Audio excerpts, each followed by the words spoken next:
That fresh morning. That fresh morning. C'est reparti sur les 104.5 Urban FM, la station urbaine avec Gina. Gina, on parle donc de médecins, d'hôpitaux, de sermons d'Hippocrate. Tu as déjà calé le truc, c'est calé. Ok. Donc la rubrique de ce matin, on va commencer par présenter d'abord un serment. On va le lire et ensuite on va regarder. Nous, on va regarder une vidéo. Vous allez écouter la vidéo et on va commencer la rubrique. Donc le serment, tout le monde parle du serment d'Hippocrate et le serment d'Hippocrate dit ceci. Ça, c'est la version du serment d'Hippocrate disponible sur le site du Conseil national de l'ordre des médecins français. Et donc voilà ce que ça donne. Au moment d'être admis à exercer la médecine, je promets et je jure d'être fidèle aux lois de l'honneur et de la probité. Mon premier souci sera de rétablir, de préserver ou de promouvoir la santé dans tous ses éléments, physiques et mentaux, individuels et sociaux. Je respecterai toutes les personnes, leur autonomie et leur volonté, sans aucune discrimination selon leur état ou leur conviction. J'interviendrai pour les protéger si elles sont affaiblies, vulnérables ou menacées dans leur intégrité ou leur dignité. Même sous la contrainte, je ne ferai pas usage de mes connaissances contre les lois de l'humanité. J'informerai les patients des décisions envisagées, de leurs raisons et de leurs conséquences. Je ne tromperai jamais la confiance et n'exploiterai pas le pouvoir hérité des circonstances pour forcer les consciences. Je donnerai mes soins à l'indigent et à quiconque me les demandera. Je ne me laisserai pas influencer par la soif du gain ou la recherche de la gloire. Admis dans l'intimité des personnes, je tairai les secrets qui me seront confiés. Reçu à l'intérieur des maisons, je respecterai les secrets des foyers et ma conduite ne servira pas à corrompre les mœurs. Je ferai tout pour soulager les souffrances. Je ne prolongerai pas abusivement les agonies. Je ne provoquerai jamais la mort délibérément. Je préserverai l'indépendance nécessaire à l'accomplissement de ma mission. Je n'entreprendrai rien qui dépasse mes compétences. Je les entretiendrai et les perfectionnerai pour assurer au mieux les services qui me seront demandés. J'apporterai mon aide à mes confrères ainsi qu'à leurs familles dans l'adversité. Que les hommes et mes confrères m'accordent leur estime si je suis fidèle à mes promesses. Que je sois déshonoré et méprisé si j'y manque. Voici le serment d'Hippocrate. C'est le serment que chaque médecin prononce, si vous voulez, avant d'être médecin. Il y a pas de, c'est un des textes fondateurs de la déontologie même des médecins. Après maintenant, vous pouvez écouter la petite vidéo, nous on va la regarder et on va parler de ça tout à l'heure. Ici au centre hospitalier universitaire de Libreville, les larmes d'une mère en colère et en plein désarroi. Sa fille vient à peine de rendre l'âme au service des urgences. Arrivée quelques heures plus tôt avec la défunte qui semblait manquer d'air, ce n'est que lorsque les derniers moments de cette dernière semblaient approcher qu'un médecin a daigné la prendre en charge dans une salle de soins dont l'accès a d'ailleurs été refusé à cette mère éplorée. Ils ne reçoivent pas les malades bien, les malades souffrent. Ce matin-là, on me dit qu'on doit transfuser mon enfant. Je viens à cause de 45 000 francs. Son père est fonctionnaire d'État. 45 000 francs ne veut pas transfuser l'enfant que son père viendra signer. Attention, je suis dans quel pays? Elle ne réclame désormais plus que la justice. La justice, nombreux sont les Gabonais à la réclamer et à l'appeler de toutes leurs prières. Justice, oui, mais surtout conscience professionnelle pour des personnels soumis au serment d'Hippocrate, ou plutôt d'hypocrite, selon ces patients et leurs familles qui, au fil des années, sont devenus des victimes. L'accueil n'est pas généreux et on vous traite comme des animaux. Donc vraiment, il faut que l'État fasse quelque chose parce qu'on a vécu dans d'autres pays, on sait comment on accueille. Et si on parle de l'hôpital général dans un pays, c'est que c'est là où on doit trouver un accueil vraiment chaleureux. Le personnel a souvent tendance à être réticent vis-à-vis des patients. Tant bien que les personnes puissent être souffrantes, nous trouvons que l'accueil n'est pas très chaleureux comme il devrait l'être. Vêtu de blanc mais taché de sang, une image qui ne quitte plus le personnel médical et soignant des hôpitaux publics gabonais, où l'argent et le profit ont pris la place de la solidarité et de l'humanité, où la compassion et l'assistance ont été remplacées par la corruption et la paresse, et où le mépris, la maltraitance et la négligence règnent désormais en maître. Au Gabon, depuis plusieurs années, certains médecins qualifiés de charlatans par certains patients font des diagnostics androïdes, à l'issue de consultations souvent portables à la main, où ils oublient du matériel médical dans le ventre après opération. À côté des défauts humains, les fautes de matériel, de médicaments ou d'infrastructures. Le Gabon a mal, car tout son système de santé est atteint d'une maladie curable, certes, mais dangereuse quand même. La task force sur la santé demandée par le chef de l'État visait à résorber tous ces maux. Mais il s'est encore, une fois de trop, agi de mots sans fond, de démonstration d'intelligence et pas de réalisme. Pas étonnant que le chef de gouvernement hausse le ton et sonne la fin de la récréation. Voilà, donc vous avez pu écouter bien sûr ce reportage de Gabon 24 que vous pourrez retrouver sur la page Facebook de Gabon 24. Il a été publié le 8 novembre pour que vous n'alliez pas dire que c'est nous qui avons inventé cette partie-là de l'histoire. Donc il a été publié le 8 novembre et puis ce reportage en fait fait état ou fait le point de choses que nous connaissons tous parce que à un moment donné de notre vie, nous l'avons vécu forcément, que ce soit nous-mêmes personnellement ou un de nos proches ou un de nos amis que nous avons d'une manière ou d'une autre emmené à l'hôpital. Il y a un écart criard entre la politique de santé publique, donc présentée par les politiques, et le système de santé dans la pratique même que les gens vivent au quotidien. De 2009 à aujourd'hui, on peut essayer d'énoncer le nombre d'hôpitaux qui sont sortis de terre ou qui ont été rénovés. On a le CHU d'Angondje, on a le centre, l'institut de cancérologie de Libreville, donc tout ça, ça se trouve à Angondje. Vous avez Jeanne et Bory, l'hôpital de la mère et l'enfant qui a été rénové, cassé totalement et reconstruit. Tu as le centre hospitalier universitaire de Ovando, tu as le centre hospitalier universitaire de Libreville qui a été rénové avec des bâtiments qui ont été rajoutés encore sur le côté. Rien que ça, je pense qu'on peut déjà être à peu près à 5. Donc, lorsque c'est présenté, les Gabonais, en fait, tous autant que nous sommes, nous avons en tête que, ok, le pays investit dans des infrastructures hospitalières dernière génération et tout. Donc, normalement, en y allant, ben voilà, ça pourrait, je pourrais trouver gain de cause. Qu'est-ce qui se passe dans ces centres hospitaliers? Parce qu'on part du bâtiment, là, maintenant, on arrive petit à petit à des choses dont on va parler aujourd'hui. Qu'est-ce qui se passe dans ces centres hospitaliers? Je parlerai encore d'autres choses. De 2009 à aujourd'hui, on a mis en place ce qu'on appelait la CNAMGS. Vous savez, l'assurance maladie pour tous. Là encore, au fil des années, pourtant c'était une réussite parfaite. Bon, je dis parfaite, ben oui, voilà, ça marchait super bien.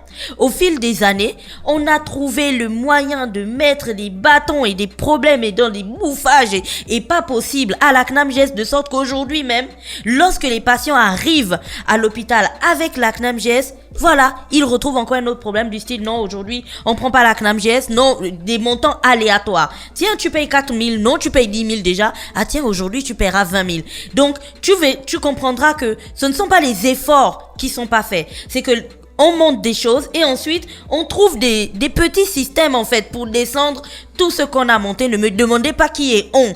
Je n'en ai aucune idée, mais vous qui m'écoutez aujourd'hui, je pense que vous savez exactement qui sont ces personnes qui participent au quotidien, en fait, à descendre tout ce qui se fait. Sauf que dans tout ça, en fait, dans ce système de manigance macabre et bizarre, qu'est-ce qui se passe? Quelles sont les personnes qui y souffrent? Ce sont les Gabonais, ce sont les patients, vous et moi, des personnes qui n'ont pas forcément de l'argent pour prendre un avion et aller se traiter dans un autre pays, que ce soit en France, en Afrique du Sud, au Maroc, ou je ne sais pas, dans ce genre de pays. Il y a des personnes dans ce pays qui sont obligées, mais je mets toutes les lettres de ce verbe en majuscule, qui sont obligés de partir dans des centres hospitaliers publics, parce que bien sûr ces personnes-là n'ont pas assez d'argent pour pouvoir espérer ou pour pouvoir jouir d'une quelconque prestation sanitaire qui coûterait de l'argent.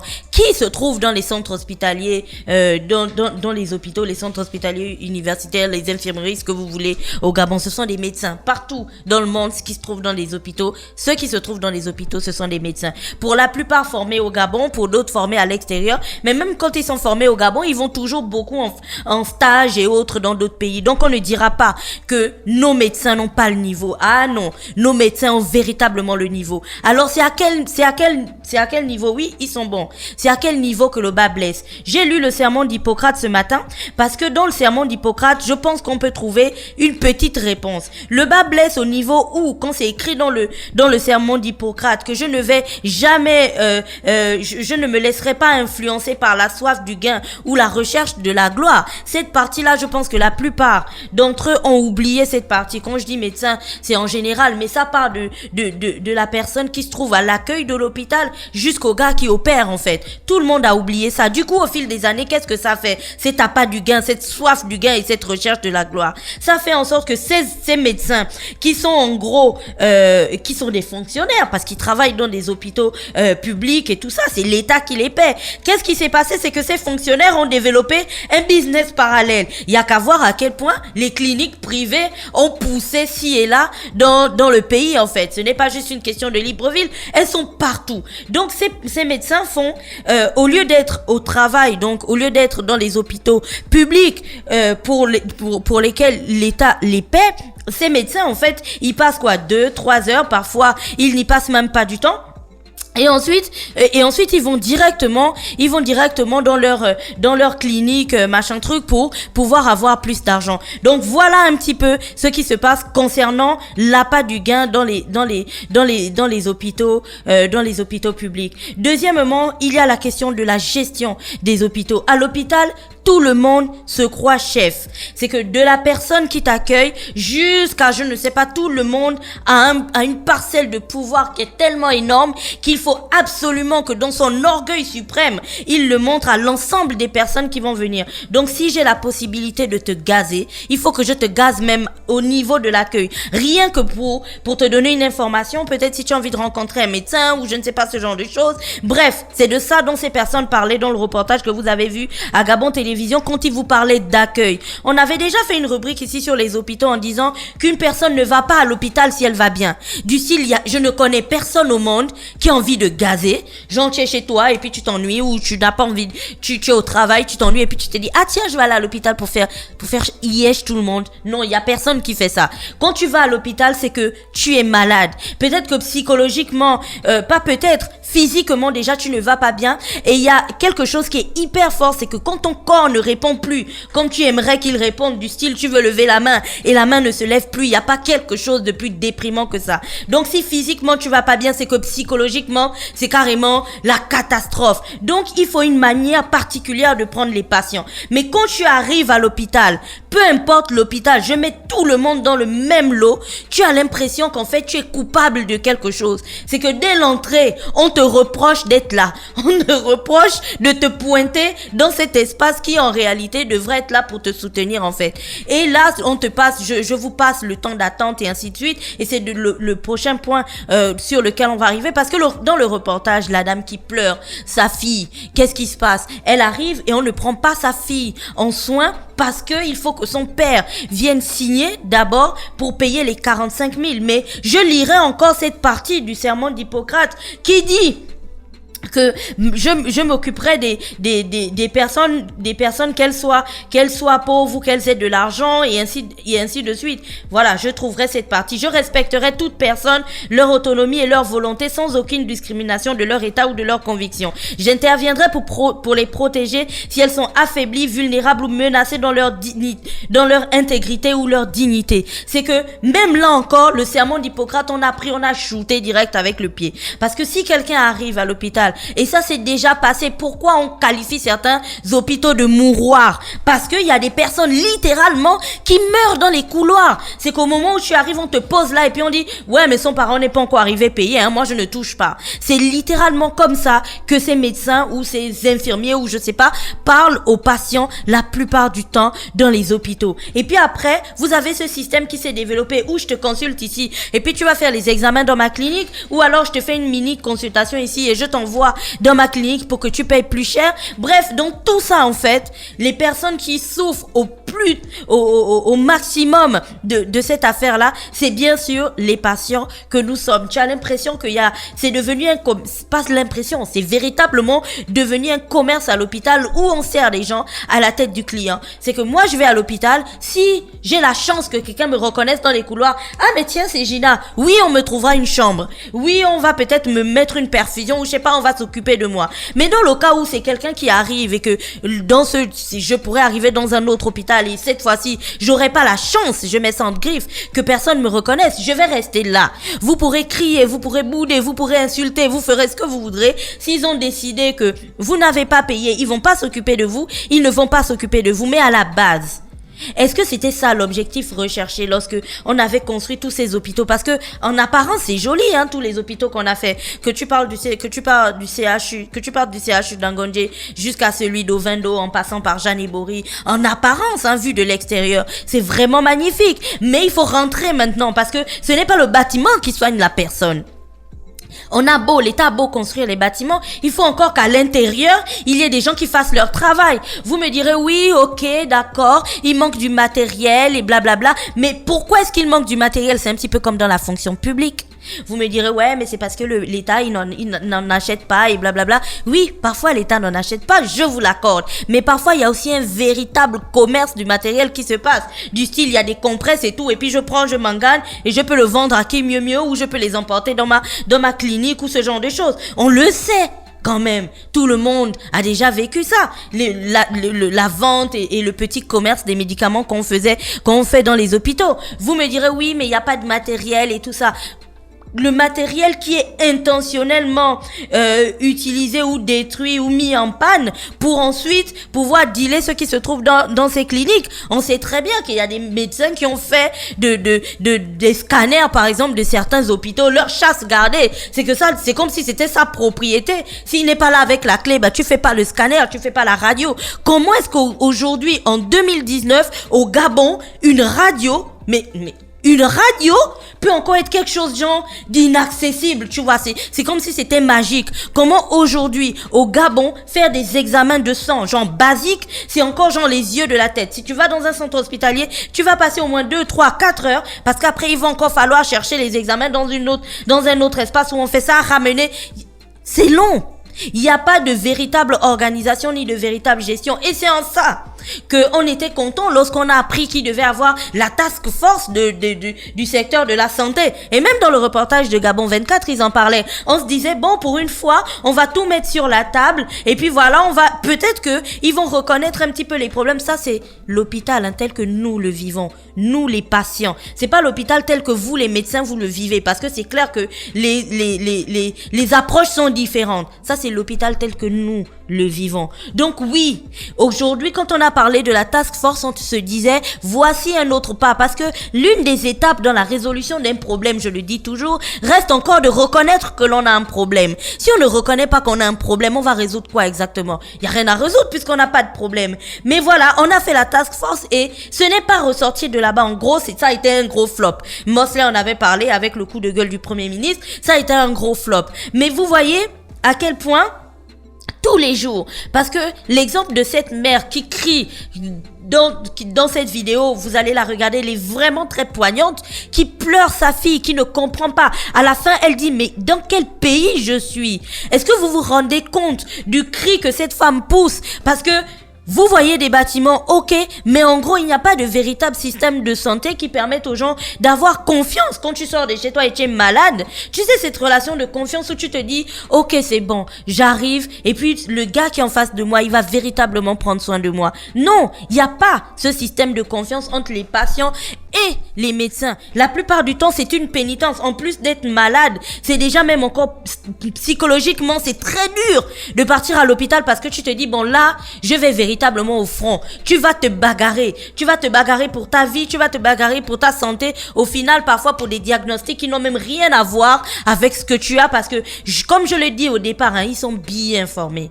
C'est la concentration qu'il n'y a pas. Et puis peut-être cet appât du gain qui s'est développé au fur et à mesure des années au fur et à mesure des années, qui a fait en sorte qu'ils perdent véritablement l'orientation ou la route qu'ils devraient suivre en tant que médecins. Aujourd'hui, on ne fait pas le procès de l'ensemble des médecins du Gabon.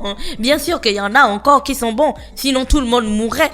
Mais on fait le procès de la majorité d'entre eux qui ont décidé délibérément de faire de leur métier un taf où ils gagneraient de l'argent. C'est comme les enseignants, hein. C'était un choix. C'est vraiment une vocation. C'est que quand tu es un enseignant, tu décides que dans ta vie, tu seras le prof d'histoire. Dis-toi bien que les années vont passer, tu enseigneras l'histoire à ces enfants, encore et encore. Et les enfants à qui tu as enseigné l'histoire, certains deviendront ministres, d'autres deviendront DG, d'autres deviendront des fumeurs de chanvre, d'autres deviendront peut-être des présidents de la République, mais toi, ta satisfaction, tu la retrouveras dans le fait que tu auras participé d'une manière ou d'une autre à faire de ces enfants-là ce qu'ils sont devenus aujourd'hui. Pas le fumeur de chanvre, bien sûr. Les autres. Donc, le fumeur de chantier aussi responsable, faut assumer. Non.